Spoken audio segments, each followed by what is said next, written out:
Hey galera, Jason aqui em mais um vídeo de sinopse. Desculpem aí por não ter tido vídeo sexta-feira. O final do ano vai chegando, a vida vai ficando uma loucura.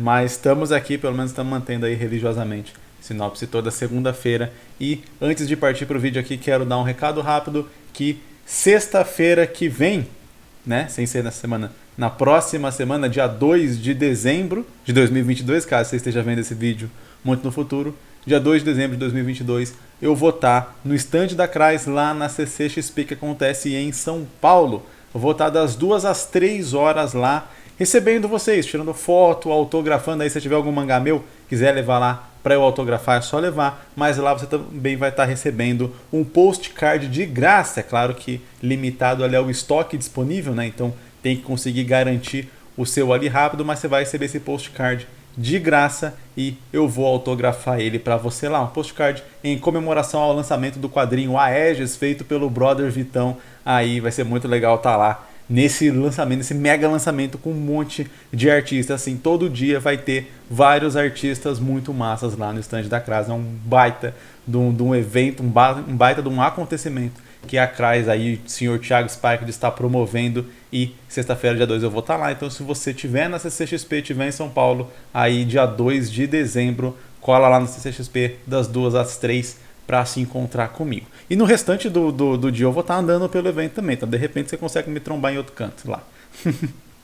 Agora sim, vamos começar a ler a sinopse. A primeira sinopse aqui é enviada por um membro e as demais são as sinopses da lista padrão. Se você quer ter a sua sinopse lida mais rápido, seja membro aqui do canal. Quero agradecer a todos os membros, todo mundo aí que é membro, porque ajuda demais, né?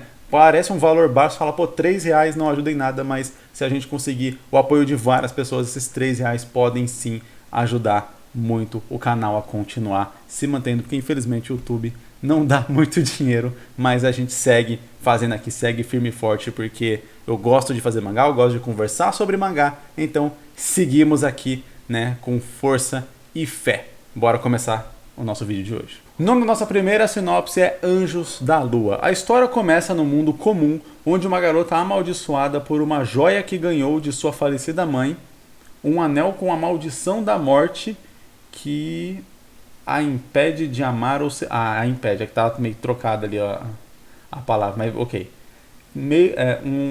Um anel com a maldição da morte que a impede de amar ou ser amada. Sem entender o porquê, ela vai à procura de respostas em um livro antigo com a esperança de desvendar o porquê sua mãe daria um anel amaldiçoado à sua própria filha.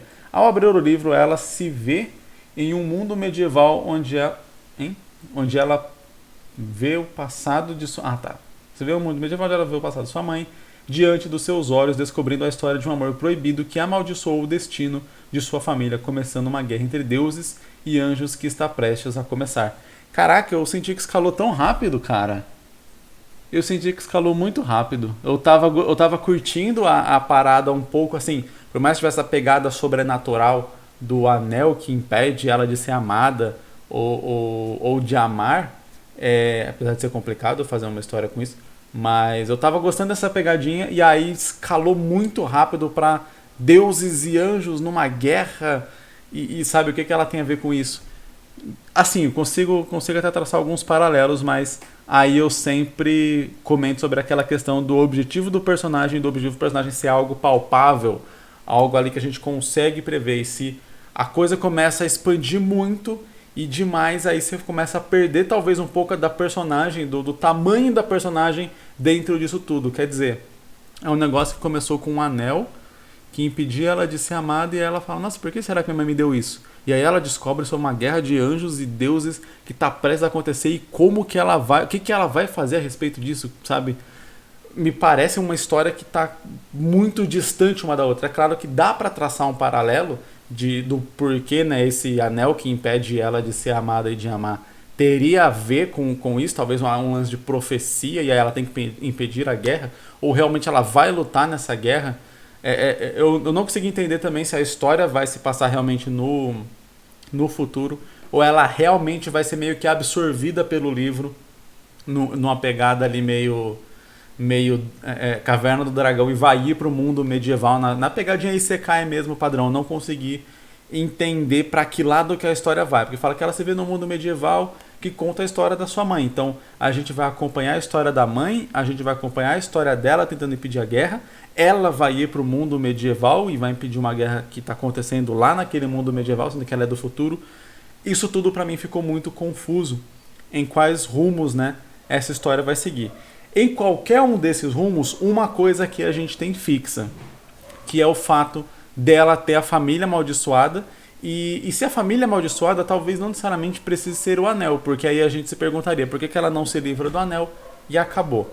Então talvez o anel seja algo simbólico, ou seja, algo mágico, naquela pegada bem tipo, a pessoa joga o anel longe e aí quando ela vê o anel tá no bolso dela. A pessoa tenta destruir o anel não se quebra de jeito nenhum. E toda vez que ela tenta se livrar do anel, o anel aparece de novo na vida dela, de modo que demonstra que ela não consegue se livrar daquela maldição.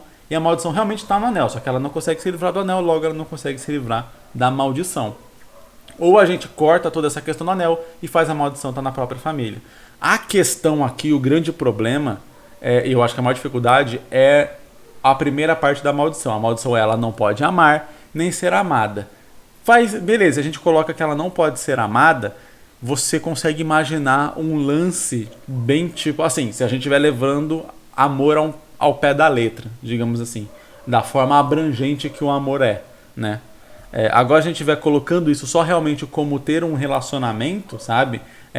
Com outra pessoa, fica uma coisa que a gente consegue trabalhar de um jeito mais mundano.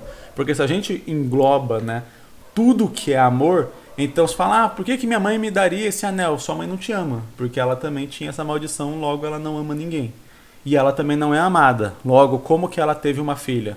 Então não foi fruto de um casamento, de uma coisa assim, foi o fruto, sei lá, só de uma conjunção, eu quero ter uma filha, vou pegar um cara aí qualquer e vou ter minha filha, sabe? Quando a gente coloca amor de uma maneira muito mais abrangente, a gente começa a ter uma possibilidade de furos de roteiro sem tamanho, porque, como eu falei, já começa que a mãe não pode amar ela, a mãe da mãe não podia amar, a avó não pode amar elas. E ambas, todas elas, não podem ser amadas. Teve um homem na família também, obviamente, esse homem também não amava ninguém e não podia ser amado. Se a protagonista não ama ninguém, ou talvez nada, e aí entra o lance da abrangência do amor. Porque o amor ele não necessariamente precisa ser só o amor entre pessoas. Ele pode ser o amor à própria vida, ele pode ser o amor a várias coisas. Eu acabei de falar aqui no início do vídeo que o canal aqui ele não dá dinheiro, ele dá ali uma rendinha mais ou menos, mas pro tanto de esforço que eu preciso dedicar a ele não paga. Mas eu tenho um certo nível de amor ao canal, ao que eu faço aqui, e esse amor, né, ele, vamos dizer assim, me impulsiona a continuar fazendo isso, ainda que muitas vezes o esforço pareça não valer a pena. Ele vale a pena na parte sentimental, mas não necessariamente na parte financeira. Aí, novamente, se a personagem não tem amor a nada, ela teria amor a fazer algo assim? Ela teria amor a um animal de estimação? Ela teria amor à própria vida, sequer? Sabe? A gente tem um amor à nossa própria vida, no sentido de que a gente não quer morrer, a gente não quer que a nossa vida acabe abruptamente, né? Quando a pessoa chega numa decisão extrema de tirar a própria vida, porque ela perdeu, inclusive, esse amor à própria vida, esse amor próprio. E aí entra o que eu digo, se você vai englobar o amor de uma forma completamente ampla, você perde completamente a personagem, porque o amor, esse apego, esse amor, ele é muitas vezes o que faz a gente se mover para frente, a gente sair do lugar. Vamos lá, se ela não ama, então deixa a guerra acontecer. O que vai fazer ela querer impedir essa guerra, por exemplo? O mundo vai ser destruído. Tá, e daí? Pessoas vão morrer. Tá, e daí? Sabe, se ela não tem um amor, não tem uma... A gente vai diferenciar, vai distanciar amor de empatia. E empatia pode ser considerada uma forma de amor, de você se colocar no lugar da outra pessoa. Entende que a coisa começa a ficar assim num nível que é meio absurdo. Agora, se a gente vai lá e coloca só, essa pessoa não consegue se relacionar com outra pessoa e outra pessoa não vai sentir esse amor por ela. Numa pegada bem Cupido mesmo, sabe? O Cupido faz a pessoa se apaixonar por ela e é isso. Então, esse anel seria o anticupido. Ninguém vai conseguir se apaixonar pela protagonista. E o lance dos filhos é só realmente para a pessoa ela se sentir mal. E aí a gente cancela essa parada dela, amar outra pessoa. Mas daí a pessoa, fruto da maldição, ela vai sentir mal porque ela não consegue ter essa vida feliz, porque ninguém ama ela. Então logo ter um filho ou ter essas coisas que são frutos de um relacionamento onde, a gente imagina na maioria dos casos, envolve amor, envolve afeição, né? Seria algo completamente arbitrário e pensado e planejado. Então,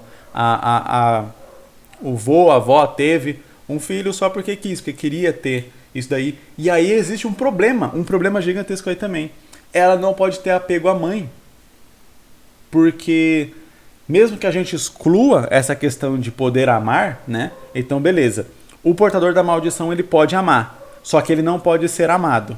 Então, vamos lá. Se a mãe tinha a maldição, logo a filha não ama a mãe. Logo, talvez ela não teria essa... Quando, né, ela recebe esse anel, ou o anel passa, e aí a partir do momento que o anel passa, aí a pessoa não tem mais a posse do anel, logo ela abre a possibilidade de amar e de ser amada. Então, talvez seja assim, eu quero ter um filho para eu poder passar esse anel logo, e aí faria sentido a pessoa não amar, porque daí ela tá realmente jogando a maldição para outra pessoa, e isso é algo que só alguém que não tem esse sentimento de afeição iria fazer, né? Geralmente a maioria dos pais fala, eu não quero que meu filho passe pelas dificuldades que eu passei, pelos problemas que eu passei, e até em muitos desses casos acaba criando um filho extremamente mimado por conta disso, né? Mas é uma relação de afeto, uma relação de amor muito grande de você não querer que aquela pessoa sofra. No caso aqui, o pai e a mãe, né, que teria a maldição antes, estaria cagando pro filho e iria passar a minha maldição adiante, então faria sentido toda essa passagem. Só que aí a partir do momento em que a filha recebe essa maldição, ela para de amar a mãe, inclusive, e ela para de ser amada pela mãe. Então é um negócio extremamente complexo. E aí entra o que eu disse lá no começo, né? A história escalar para deuses e anjos e tudo mais, me parece que até vai fugir de toda a complexidade que tem só o assunto do não poder amar e não poder ser amado. Só isso daí rende uma história gigantesca e uma complexidade de pensamento, de situações, acontecimentos e coisas que tem que ser tão bem amarrado que eu sinto que descambar para uma história colossal de guerra entre deuses talvez seja perder. Eu sinceramente separaria a história em duas.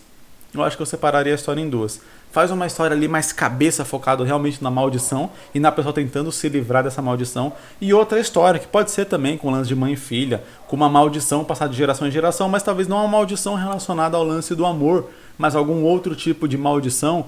E aí isso sim descambar. Alguma maldição que a gente consiga traçar um paralelo mais direto entre uma guerra e tal. E aí poder contar essa história de uma maneira mais focada na guerra. Porque a outra eu acho que tem muito desdobramento só na maldição. E se você tentar desfocar um pouco dessa maldição e ir pra guerra, corre muito risco de ter furos de roteiro. Porque a primeira demonstração de afeto da personagem, ou a primeira demonstração de afeto de alguém com ela, já vira um furo de roteiro nessa maldição. Então fica muito difícil de você contar qualquer história com isso, porque ninguém vai querer proteger ela, ninguém vai se importar com ela não vai se importar com ninguém, ela não vai querer proteger ninguém, às vezes ela não vai querer nem se proteger. Você perde completamente qualquer laço, qualquer ligação que a personagem teria com qualquer tipo de história ou trama. E aí talvez uma história exatamente sobre isso, sobre não ter isso, dando essa ideia para o leitor do quão é importante o afeto e a afeição e o amor mútuo, a compaixão, etc., fica legal. Agora, se a gente vai contar uma outra história, eu acho que fica praticamente impossível. Praticamente impossível, de verdade. Próxima sinopse. A pessoa não montou dentro de um modelo de sinopse, ela só realmente contou as ideias. Então, vamos ler aqui e discorrer um pouco sobre isso. É a história de um detetive que perde a esposa grávida e fica paraplégico na luta contra o assassino. Depois de algum tempo, aparece um deus em sua casa. O nome do deus é Caos. Esse deus lhe concede um desejo. Ele pede um tempo para pensar. No outro dia, ele faz o desejo que é para que qualquer pessoa que cometer algum crime tenha uma punição na hora, como dor e sensação do corpo pegando fogo. E aí ele deixa entre parênteses, vai ter algumas regras dependendo de cada crime. Todo crime será punido, roubo, desvio de dinheiro, agressões, assassinato, etc. Como Caos achou que ele iria pedir algo para si, como ressuscitar sua esposa ou voltar a andar, no outro dia, quando ele acordou, sua esposa estava viva e ele podia andar. Um bônus por pensar nos próximos, ao invés de fazer um pedido para si apenas. Porém, uma certa pessoa percebeu como se livrar da maldição, então começa a vender a cura para outras pessoas que podiam cometer crimes facilmente, já que praticamente não havia mais polícia. Porém, ninguém sabia como ele fazia a cura, então tiveram que refazer o time de investigação. Aí ele deixa claro que ele não sabe como terminar a história, que só pensou até ali.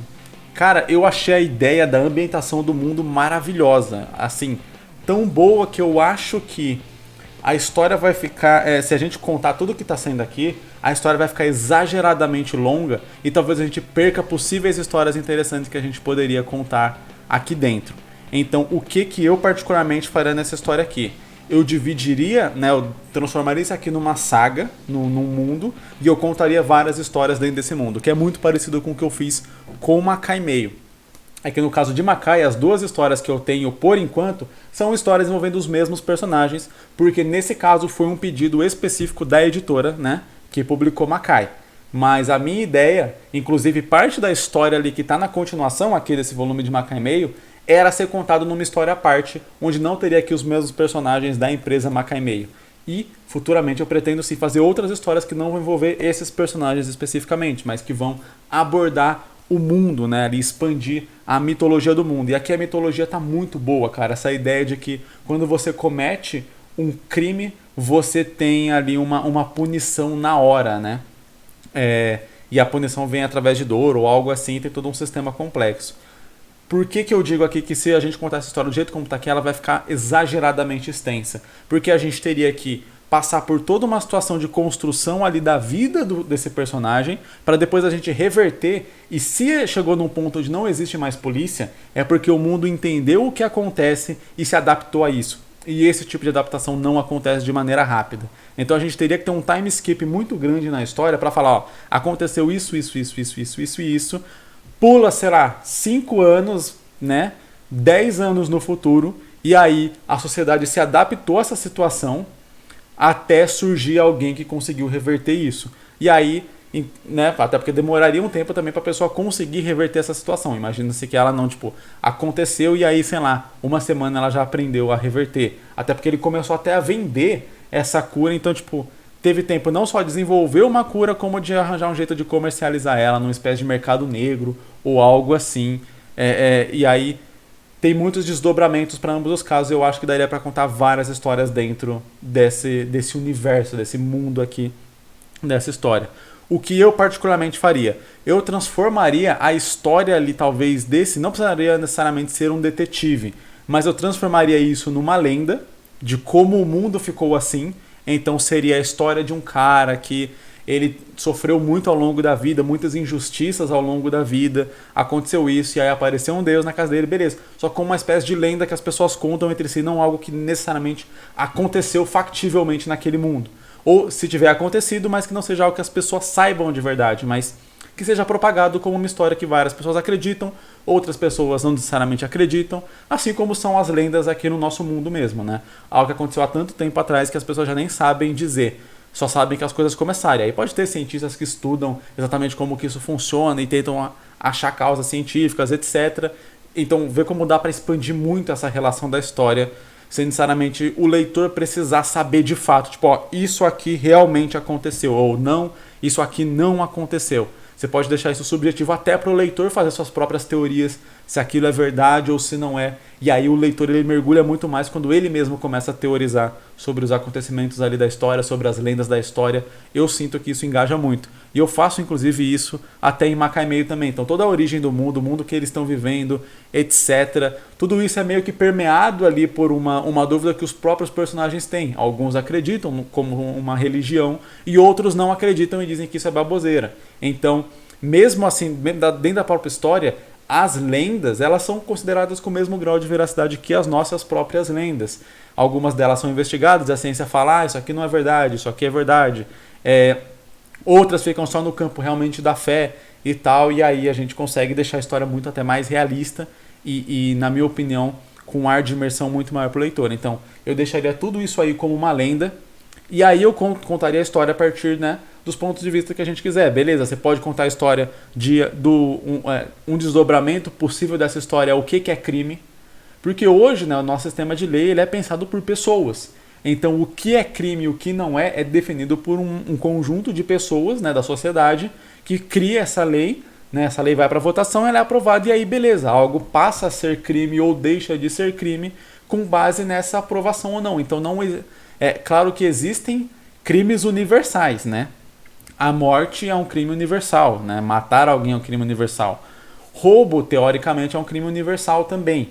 Porém, a gente tem várias coisas, né? Por exemplo, a escravidão. Hoje a gente considera como crime escravizar alguém. É crime escravizar alguém. É crime torturar alguém. Mas tem uma época que isso não era considerado crime. Você tinha um escravo, você torturava o seu escravo e isso era completamente normal e aceitável. Então, o que é crime e o que não é depende muito da sociedade onde as pessoas estão inseridas e depende muito da época também.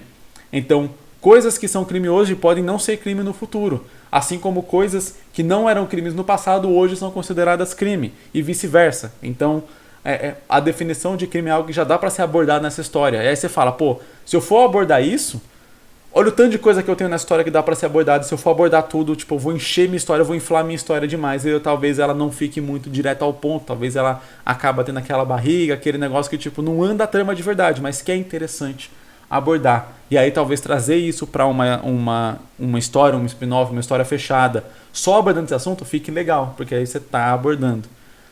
E aí deixar a história do cara, do criminoso que desenvolveu uma cura, e aí vão fazer uma investigação, um outro detetive, que não necessariamente precisa ser o detetive que criou tudo isso. Até porque, novamente, eu falei, tem um tempo desde isso começar até a sociedade se adaptar a esse fato. Então o detetive precisaria ter sentido essa passagem de tempo. Vamos supor que ele tinha 40 anos quando isso começou. Se precisa de 10 anos para a sociedade se adaptar a essa realidade, então o detetive vai ter 50 no momento em que vai começar essa investigação, e aí tem todas as questões da idade do personagem. Eu sempre falo que quando a gente vai escolher a idade de um personagem, a gente precisa ter ideia das limitações, né? E vantagens, as vantagens e desvantagens daquela idade. Então, você quer fazer um protagonista ser velho? Beleza. A vantagem, ele tem muita experiência, ele tem uma longa trajetória de vida que não é mostrada na história e que você consegue acessar com certa facilidade. Então, você vai mostrar o personagem, de repente, fazendo um negócio ali, e você fala, caramba, de onde que ele aprendeu a fazer isso?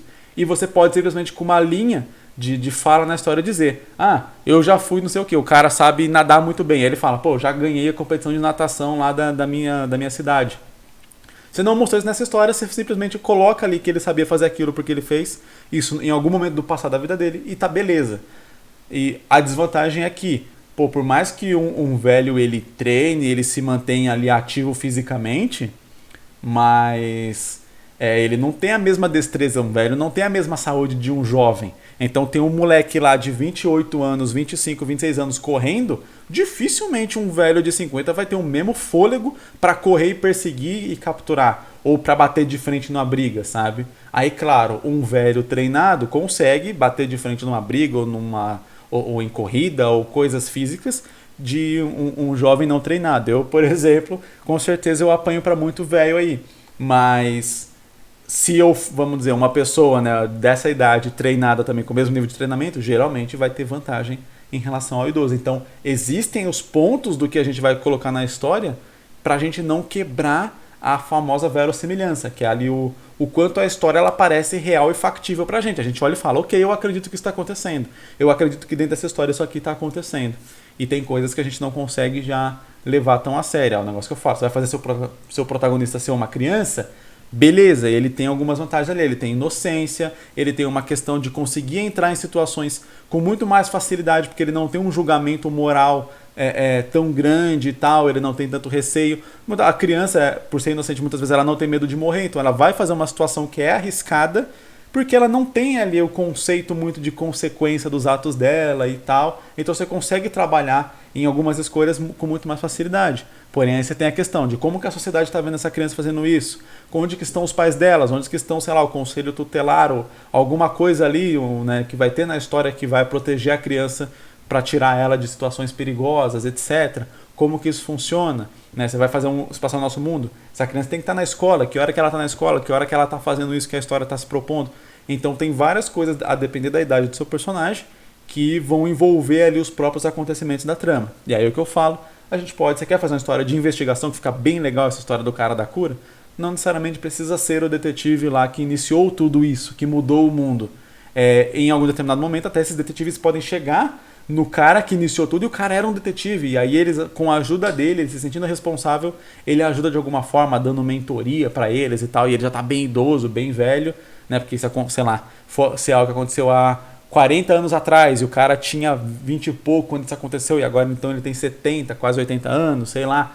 Enfim, E aí você cria toda uma mitologia e consegue abordar vários pontos da história. Eu achei o mundo interessantíssimo pra gente contar uma história só. Eu acho que dá pra expandir e contar várias histórias nesse mundo aqui, com vários protagonistas, vários personagens diferentes.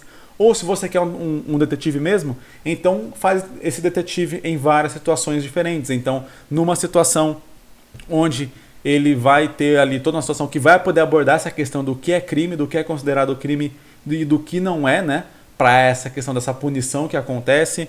Outra história onde ele vai investigar alguma outra coisa e aí aborda mais um pouco do aspecto do funcionamento dessa sociedade, até, sei lá, chegar nessa história onde vai ter realmente o cara que achou a cura e ele vai ter que investigar e descobrir quem é esse cara e tal. Eu acho que dá pra contar várias histórias com esse mundo aqui, com esse universo. O Cavaleiro Branco.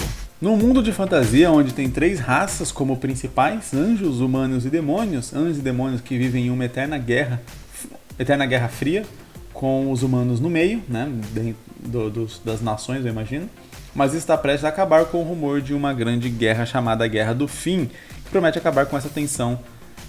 Ponto. No meio disso, Gael está numa jornada para procurar seu irmão que desapareceu misteriosamente. Gael vem de uma família de cavaleiros. Seu pai era conhecido como matador de dragões e sua mãe conhecida como a guardiã da eterna prisão. Pode ser da eterna prisão, ou da prisão eterna, ou sei lá, enfim. De qualquer modo. Gael e seu irmão, Eversor Lux, cresceram em um asilo para cavaleiros, onde eles aprenderam como lutar como um. Não sei se é lutar como um, como se eles fossem um só, ou se ia ter alguma coisa ali e acabou faltando a palavra. Enfim. Gael supõe que sejam os demônios que tenham feito, né, um sequestro do irmão dele, o desaparecimento, sejam responsáveis pelo desaparecimento do irmão dele, mas ele não sabe ao certo, então vai em busca de seu irmão. Ok. Enfim. Achei interessante a ideia de ter uma guerra fria ali, onde existem rumores de que de que vai desencadear realmente uma guerra para acabar com tudo. Eu acho que isso é interessante porque realmente se existe uma guerra fria, existe sempre essa tensão. Mesmo que não seja algo que de fato vai acontecer, mas obviamente se você tem uma guerra velada ali acontecendo por baixo dos panos, né, sem realmente escalar, a ideia é que qualquer momento pode realmente escalar para uma guerra maior. E aí nesse sentido, o Gael me parece, além dele ser só de uma família meio famosa, ele não parece ter muito a ver com essa guerra de forma direta, até porque se vamos dizer, os humanos ali no meio me parece uma sociedade um pouco mais enfraquecida em relação às outras duas sociedades. Eu achei um pouco estranho, não sei se eles são órfãos ou algo do tipo, né? Eles têm aí uma mãe e um pai famosos e tal, mas que devem ter morrido aí quando eles eram muito novos e por isso que eles cresceram num asilo, num orfanato, algo assim. Que fala ali, é um asilo. Então cresceu com um vô, talvez, ali no asilo. Enfim, eu não consegui entender direito essa parte, mas tanto faz. Isso aí eu acho que não é importante pro que eu vou analisar aqui, que é mais essa questão do objetivo do Gael e como o objetivo do Gael se relaciona com esse mundo, né? A gente não necessariamente precisa realmente descambar para uma guerra de fato, pode se manter só nessa questão dessa tensão e talvez a gente descambar para uma questão de teoria da conspiração aqui, voltou indo para um caminho completamente maluco com a história, onde o Gael vai descobrir que essa Guerra Fria não é uma guerra de verdade, é um estado ali que eles mantêm para poder os dois subjugarem a raça humana, porque talvez a raça humana seja muito mais numerosa, e se eles descobrirem, né, que eles têm essa força e que os anjos e demônios na verdade não estão em guerras, ou, vamos lá, indo para um caminho ainda mais maluco, que nem existem de verdade anjos e demônios, que são só realmente humanos que se denominaram assim, para poder subjugar uma outra classe, e aí a gente usa esses termos de raças, etc, e coisas do tipo, só como um termo em si que a própria sociedade ali adotou para diferenciar classes sociais, sabe? Eu acho que dá para descambar para uma história de teoria da conspiração bem interessante aqui, partindo disso. É uma viagem completa, eu acho que não tem nada a ver com o que o autor imaginou, mas foi o que veio aqui na minha cabeça, então eu tô falando. A gente vai jogando ideia aqui, inclusive se você quiser fazer uma história dessa aí que eu tô falando, vai em frente que eu acho que fica bem legal. Indo mais porque eu acredito que o autor deve ter imaginado, né? Onde o Gael vai ir para essa busca, ele vai talvez investigar os demônios por conta disso, e aí, sei lá, dá para descambar de várias formas. Ele pode ser capturado e aí descobrir mais coisas sobre os demônios, ele pode se aliar aos anjos e aí para poder achar o irmão dele, Como o irmão dele desapareceu, fica completamente ampla aqui a possibilidade, né? Ele pode talvez ter se unido a algum dos exércitos, e aí, sei lá, o Gael vai ir para outro exército e vai ter aquele né, clichê, aquele padrão do conflito de irmãos e tal, que estão em lados opostos, mas querem o mesmo objetivo. Ou ele pode realmente, como eu disse, se juntar a um para enfrentar o outro por achar que o irmão dele está naquele outro como preso, como um cativo, mas daí tem a questão de por que o irmão dele teria sido sequestrado, né? Existe toda essa grande dúvida que vai pairar ao longo da história, que precisa ir sendo resolvida conforme o Gael vai buscando. Eu sempre tenho medo, né, quando o objetivo é meio amplo, tipo, eu vou buscar o meu irmão, e não é dar nenhuma pista do que tem acontecido, porque corre o risco da história ficar exageradamente grande e sem aquele foco, sem aquela linha guia que mantém o leitor assim, tipo, eu sei o que eu estou vendo, eu sei para onde eu estou indo, eu sei para onde essa história está indo e eu sei o que eu estou acompanhando, porque quando a gente vai deixando a história muito longa, o leitor pode se perder no meio disso, e aí em situações onde a história parece mais parada, você acaba perdendo um pouco mais o leitor. Tipo, é muito fácil você parar de ler uma história onde ela não tem um foco que ela está indo constantemente em direção àquele foco. Porque geralmente, né, numa história, você tem uma escalada de tensão. Então as coisas começam ali meio mornas e tal, você vai aprendendo, vai conhecendo o mundo, vai tendo ali um desenvolvimento daquele personagem, vai conhecendo as coisas que estão realmente, né, que permeiam aquela história, vai se situando. Nesse momento, tudo que a história apresenta é novo para você, então você se mantém na história pelo interesse de conhecer aquele mundo, aquele personagem, aquele universo, os acontecimentos, etc. Se mantém por aquilo. A partir de um determinado momento, você já conhece aquilo, você quer alguma coisa a mais. O leitor ele espera algo diferente. E aí quando você tem uma ruptura para desencadear a trama, que é quando o personagem ele fala, eu quero fazer isso, eu preciso fazer isso, vambora. E aí o leitor vai pensar, ok, eu conheci aqui o mundo e agora o que a história está me preparando, o que a história está me prometendo é isso aqui. Então, quando fala aqui, existe uma possível guerra entre humanos e entre anjos e demônios, você espera que em algum momento essa guerra vai ser desdobrada de alguma forma. Ou ela vai acontecer, ou vai ser revelado que ela era só uma farsa, ou, enfim, vai ter alguma coisa, porque foi dito a informação apresentada na história. Guerra, existe um rumor, existe uma guerra fria acontecendo, existe um rumor de uma guerra do fim que vai acontecer. Alguma coisa tem que se desencadear disso. Se apresentou isso ao leitor ali no começo, ele vai esperar alguma coisa em relação a isso. Gael vem de uma família tal e ele está buscando o irmão dele. A partir desse momento, o leitor ele entende, estou acompanhando a jornada do Gael para achar o irmão dele. Então, a partir daí, todos os passos do Gael são para achar o irmão dele. O leitor vai ficar esperando isso da história. Ainda que possam ter acontecimentos paralelos ali, que sejam interessantes, que o leitor vai gostar de acompanhar, se o Gael se desviar muito do foco de achar o irmão dele, em algum momento talvez o leitor pense que essa história não está dando em lugar nenhum, não está indo para lugar nenhum, e perca aquela questão de estou acompanhando o Gael buscar o irmão dele. E aí ele vê o Gael indo para outro lugar completamente diferente, ele não sabe mais o que ele está acompanhando de fato. E aí é muito mais fácil de ele largar a história, de abandonar a história e perder o interesse. Porque, como eu disse, se o Gael vai o tempo inteiro buscar o irmão dele, vai descobrindo pista, depois mais uma pista e tudo mais, e vai crescendo esse mistério e vai chegando mais perto, geralmente tem uma escalada de tensão, as coisas vão andando mais rápido, as coisas vão caminhando. Você tem essa noção de que a história está progredindo, e aí é muito mais difícil de você abandonar, porque você está querendo acompanhar aquele objetivo que foi apresentado para você no começo. Ou quando o objetivo muda, mas que ele mude de uma forma de plot twist onde ele seja trocado. Então, tipo, não é que o objetivo morreu e acabou o objetivo da história. É que agora o objetivo é outro, agora o objetivo é esse. É o que eu sempre falo que é um dos problemas ali dos mangás japoneses, né? Como eles têm essa questão de continuar enquanto for popular, muitas vezes o autor pensou a história até um determinado ponto, então todo o objetivo da história ia até aquele determinado ponto. E aí, a partir dali, muitas vezes ele é obrigado a continuar, não é que ele é obrigado, mas né, pedem para ele continuar porque a história está sendo popular, e aí a história fica sem objetivo por um tempo, porque toda a história caminhou para aquele objetivo ser alcançado. Quando ele é alcançado, o personagem fica perdido, e aí o leitor fica perdido junto com ele. Então o autor precisa apresentar rapidamente um novo objetivo para engajar o personagem dele numa nova trama, numa nova jornada, e o leitor entender novamente, ok, é isso que eu estou acompanhando agora. Eu não estou acompanhando só tipo um personagem andando de lá para cá sem saber o que quer fazer, né? É como quando você vê alguém incomodado e tal, e aí você fala, tipo, o que você quer? E aí a pessoa não fala o que ela quer e você fica tipo, mas você tá incomodado, você tá aí, você tá querendo alguma coisa, mas você não sabe o que quer. E aí você fica doido falando assim, caramba, o que você quer? Você tem que dizer, você tem que saber o que você quer.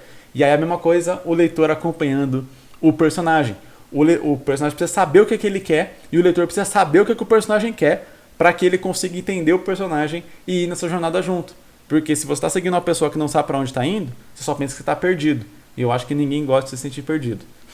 A autora dessa história falou que ainda não tem um nome definido, mas que provavelmente vai ser algo como Em Busca das Três Luas. Eu gostei. Eu tenho que dizer que, ó, dou meu votinho, meu joinha pro título, eu gostei. Em Busca das Três Luas. Vamos lá. Em um mundo em que todos os seres possuem magia, uma adolescente de 15 anos chamada Amy foge da tribo em que viveu seus últimos 5 anos. Essa tribo acreditava que a magia vinha de um lado ruim dos seres e não dependiam dela em sua vivência. Para encontrar respostas sobre seu passado, ela sai dessa tribo para buscar respostas sobre seu passado. Em sua fuga, ela se depara com criaturas selvagens que começam a persegui-la e no último momento é salva por manipuladores de magia, pessoas ligadas ao governo que trabalham com o controle da paz entre as nações mágicas. Será que esse encontro ajudará em sua jornada? Beleza, então ela passou os 5 últimos anos dela da tribo, o que me leva a crer que os outros 10 anos dela ela passou em algum outro lugar. Ela chegou na tribo há 5 anos. E aí a gente tem uma questão de dúvida. Ela fala que vai em busca do seu passado. Para que a gente apresente esse objetivo de personagem de estar em busca do seu passado, a gente precisa apresentar mistérios em relação àquele passado e, sobretudo, mistérios que incomodem a personagem a ponto de ela largar a vida que ela conhece para poder partir em busca desse passado. Eu gosto bastante do sistema da jornada do herói, que é complicado de explicar aqui de uma forma rápida. Eu não sei se eu já fiz um vídeo sobre isso, mas se eu não fiz, eu preciso muito fazer um vídeo sobre jornada do herói. Que é difícil resumir, tanto que de todas as aulas do Jornada do Mangaka BR, a aula sobre jornada do herói é a mais longa, são 40 minutos de aula, se eu não me engano, só falando e abordando a jornada do herói de cabo a rabo, entendendo, porque a jornada do herói ela é um sistema, né, um conjunto ali de acontecimentos de uma história que geralmente você fala assim, se você coloca esses acontecimentos aqui, geralmente o leitor vai tender a gostar mais da sua história. É complicado de explicar ela e de falar assim, porque dá a impressão que é um conjunto aqui, é uma regra, uma fórmula de bolo que se você fizer vai ser uma história boa. Não necessariamente isso, e também não é uma regra que você precisa seguir para fazer uma história boa. Mas tem todo um estudo ali de que a maioria das histórias e dos mitos e lendas da humanidade seguem mais ou menos um certo conjunto de acontecimentos. Então esses acontecimentos estariam entranhados na própria personalidade, psique, sabe, da sociedade humana como um todo, porque todas as culturas partilham de uma série de preceitos, né? E essas histórias conteriam esses preceitos. Por exemplo, todo mundo gosta de ver alguém sair de baixo, crescer. Então, seja a pessoa que era pobre e ficou rico, seja a pessoa que era fraca e ficou forte, seja a pessoa que não tinha ninguém ao seu redor e depois teve vários amigos, todo mundo gosta dessa jornada de ascensão. Então, isso é algo presente na sociedade humana como um todo. Logo, se você faz uma história, né, um mangá, uma história, um livro, qualquer coisa, de jornada de ascensão, você tende a pessoa a gostar daquela história. Né? E aí tem várias pessoas que contam a história contrária, né? Para gerar ali, aquele sentimento de não quero ver isso, mas ao mesmo tempo você está gostando da história, que é a jornada de descensão. A pessoa começou alto e aí ela vai se perdendo, que serve como aquela lógica de moral da história do tipo, não faça esses erros na sua vida para você não se perder também, né? Não perder aquilo que você já tem. Ok, por que eu estou dizendo tudo isso? Porque na jornada do herói tem um acontecimento clássico que é o chamado para a aventura. Né? A gente começa no mundo comum e vai para o chamado para a aventura. O mundo comum dessa personagem é ela estar numa tribo que não usa magia porque acredita que a magia é ruim. E ela passou ali os 5 últimos anos da vida dela ali. Ela deve ter memória de alguma vida que ela viveu antes, né? Porque, sei lá, com 10 anos a gente ainda tem memória. Por mais que às vezes a gente não lembre muito, né, o que aconteceu ali com 5 anos, 6, 7 anos, fica às vezes assim, tipo, não sei se eu tinha 5 ou tinha 7, mas você tem uma memória. Então ela lembra do que ela viveu antes. Beleza, esse é um ponto aqui em comum. Então a gente precisa saber o que ela viveu antes para a gente saber qual que é a relação que ela tem com aquilo. A questão o lance do chamado para aventura que eu digo existe um evento de ruptura onde a personagem sai do mundo comum, sai da rotina dela, do cotidiano dela e vai se encaminhar para a trama. Então aqui fala, Amy foge da tribo que viveu seus últimos 5 anos para encontrar respostas sobre o seu passado. O que eu estou querendo dizer aqui Por que que a Amy fugiu com 15 anos? Por que que ela não fugiu com 14? Por que que ela não fugiu com 13? Por que que ela não fugiu com 12? Por que que ela não fugiu com 11? Ou por que que ela não esperou até 16, 17, 18, entende? A gente precisa de um evento na história que explique, que deixe claro, ó, ela fugiu com 15 anos porque foi aqui que isso aconteceu, logo é aqui que, né, desencadeia essa vontade dela de fugir. Por que que ela não teve essa vontade antes? Ela estava reunindo coragem, talvez, mas precisa ter um estopim para executar uma ação. Então, por que que a gente não está acompanhando essa jornada acontecendo antes? Por que a gente não está acompanhando essa jornada acontecendo depois? Porque provavelmente alguma coisa aconteceu que fez a Amy querer fugir naquele momento. E aí talvez seja uma pista que ela descobriu sobre o passado dela. Então ela tem algumas memórias ali de coisas que ela viveu, né? Dos 10 anos, né? De 10 anos para trás. Algumas memórias, mas que não estão tão claras assim para ela. E aí de repente quando ela faz 15 anos, tem, sei lá, existe todo esse lance, né, dos 15 anos, principalmente para mulheres na nossa sociedade, de você ter uma comemoração quando faz 15 anos, né?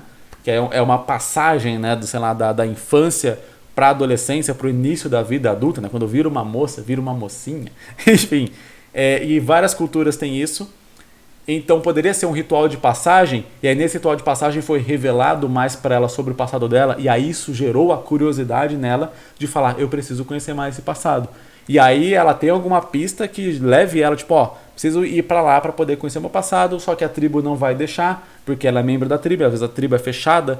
Se todo mundo usa magia, e a magia é algo comum no mundo, e a tribo não gosta de magia, a tribo tem um preconceito com o mundo exterior, isso é muito comum também. E aí, por isso, ela precisaria fugir da tribo, não só deixar a tribo. Né? Existe uma diferença entre fugir e deixar. Né? Depende da escolha que ela tem. Ela foge se ela não poderia fugir. Você foge de um lugar quando você não, teoricamente, não pode sair daquele lugar e você sai. Né? Você deixar é tipo, beleza, eu deixei aqui porque não me convém mais ficar aqui e tal. E ela tem liberdade para isso. Então existe uma questão. Se ela foge, a gente pressupõe que as pessoas da tribo também vão caçar ela. Então é uma subtrama que se abre na história de ela ser caçada pelas próprias pessoas da tribo.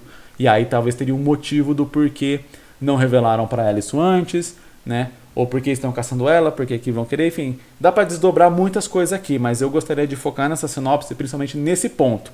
A personagem, ela viveu 5 anos nessa vila. Em 5 anos ela não tomou a decisão de fugir, mas com 15 anos ela tomou essa decisão. Por quê? Né? É a pergunta principal aqui. Respondendo essa pergunta, você consegue engatilhar o leitor ali junto, porque o leitor já vai comprar, né? Você apresenta ali a vila, a tribo, apresenta os conceitos, apresenta a Amy e apresenta qual que é o evento que vai fazer ela querer fugir. E aí esse evento sendo apresentado ali, a ideia é que o leitor já compre esse evento e ele mesmo também tem a mesma decisão que a Amy. Então, tanto a Amy quanto o leitor vão falar, você precisa sair daí para buscar o seu passado com base nas informações no que foi apresentado aqui. E aí o leitor está engajado na jornada da Amy. E aí, beleza, se ela vai encontrar manipuladores de magia, se ela vai encontrar outras dificuldades, etc. Aí são os acontecimentos da própria história, né, que vai decorrer, porque aí o leitor já está envolvido ali com o objetivo e com a trama que vai ser trabalhada nesse mangá. E é isso, galera, esse foi o vídeo de sinopse de hoje. Muito obrigado para você que assistiu esse vídeo inteiro. Deixa aqui nos comentários, eu cheguei até aqui. E se você quer enviar sua sinopse, também tem aqui na descrição todo o processo para enviar a sua sinopse. Se você quer ter ela lida mais rápido, né? Não esperar aí sei lá quanto tempo para ser lida, seja um membro aqui do canal que você me ajuda demais a continuar aqui com o canal. E essa sexta-feira eu vou tentar fazer vídeo, sim, e vai ser um vídeo bem legal aí, mostrando a arte do postcard que você pode receber de graça me encontrando lá na CCXP dia 2 de dezembro no stand da Cras. Valeu pra você que assistiu novamente, vejo você em um próximo vídeo, é nóis!